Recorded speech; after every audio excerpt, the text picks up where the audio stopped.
Bonjour Richard.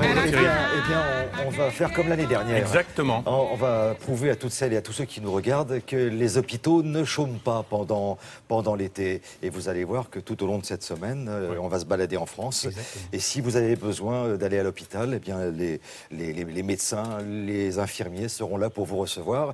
Et surtout, si aujourd'hui vous avez besoin de vous faire vacciner. Exactement. Richard. On va vraiment montrer que l'hôpital, contrairement aux idées reçues, c'est pas que une grosse machine, c'est aussi des services qui s'adaptent en fonction de la saisonnalité. Ils vont conseiller, traiter, orienter les personnes. Et vous l'avez dit, cette semaine, on va se balader un peu partout en France parce que on va aller, par exemple, à Saint-Brieuc, à Guingamp, parce que là-bas, ils se sont adaptés aux vacanciers qui ont besoin de faire des dialyses. Ça, c'est important. On ira aussi à Toulouse pour montrer qu'il y a désormais en France un SAMU des maires pour conseiller les gens qui ont des problèmes sur toutes les mers de la planète. Alors là, aujourd'hui, j'ai parlé vaccin. Voilà, vaccin, parce que tout simplement, il faut savoir qu'il y a des gens qui ont la chance de partir à l'étranger et il y a des choses obligées, incontournables à faire, des vaccinations, mais aussi une trousse à pharmacie adaptée. Alors pourquoi c'est important de donner des informations aux gens? Tout simplement parce que parfois, on a besoin de faire un vaccin 10 jours avant le départ et donc il faut anticiper. C'est ce qu'a fait une famille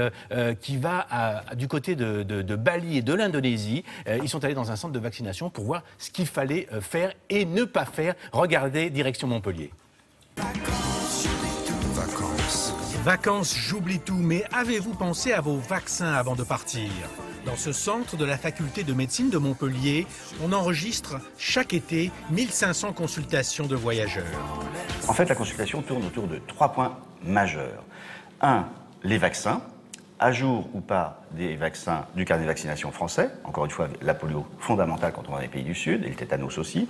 2, les vaccins obligatoires en fonction de la destination, fièvre jaune ou pas. 3, les vaccins qui sont conseillés compte tenu d'un risque accru d'être infecté, l'hépatite A, la fièvre typhoïde, etc. Et sans oublier la prévention du paludisme, avant et après le voyage. Cette famille a choisi Bali et l'Indonésie comme destination. Et avec 2 parents chirurgiens dentistes, Romain connaît bien l'importance des vaccins. La vaccination, je sais que ça fait mal, mais bon, c'est sur le moment. Et si ça permet après de passer une bonne vacances tous ensemble, c'est vrai que c'est plus rassurant. Le médecin veut connaître le lieu et le type de vacances prévues pour proposer une prophylaxie adaptée. Pour cette famille, je vais leur recommander la vaccination contre l'hépatite A, qui est une maladie transmise par l'eau et les aliments et qui est très fréquente dans toute l'Indonésie. À partir du moment donné où les conditions de vie sur place sont plus précaires et que les gens vont dormir vraiment dans des campements, dans les rizières, à ce moment-là, on va recommander le vaccin contre l'encéphalite japonaise. C'est pas votre cas? Ça ne sera pas notre cas, on va rester sur des hôtels plutôt référencés, donc peut-être moins sauvages que le côté dont on est en train de parler là. Voilà, ce qui n'empêchera pas de bien se protéger des piqûres de moustiques, bien sûr, avec des répulsifs pour la peau et pour les vêtements. Et s'il change d'avis, une trousse médicale est toujours recommandée. On va faire une trousse de pharmacie, on a un pot commun et puis on va la développer en fonction du terrain, de la personne qui va partir et puis de la destination. Mais globalement, ça tourne autour de l'hygiène de l'eau, des répulsifs, de l'antidiarrhéique. Ça, c'est vraiment incontournable, quel que soit l'endroit où nous allons. Et voilà, ils sont tous les 3 vaccinés contre l'hépatite A, avec un rappel à faire dans 6 à 12 mois. Alors, les effets secondaires, vous pouvez être fatigué dans les 48 heures. Coût de la vaccination, 179 € non remboursés par la Sécurité sociale. Oui, la Sécurité sociale ne peut pas tout rembourser. Donc ça fait partie des obligés pris en charge par les patients.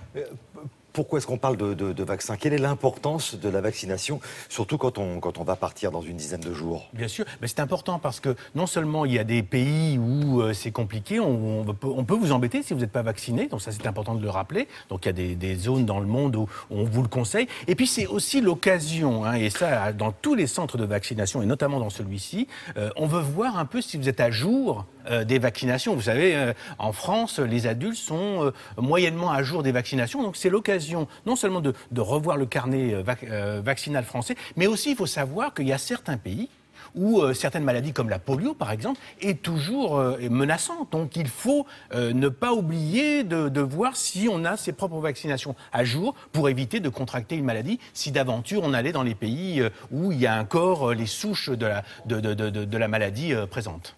Alors aujourd'hui, nous étions à Montpellier et demain, on ira à Guingamp. Demain, on ira à Guingamp parce qu'à Guingamp, et notamment l'hôpital de Saint-Brieuc, a développé des unités pour aider les vacanciers qui ont besoin de dialyse d'aller en vacances. Mais on se revoit aussi tout à l'heure, Thierry. À tout à l'heure, Richard. Ben là, on va partir du côté de Kazan avec Émilie Broussoulou. Et oui, on va parler sport.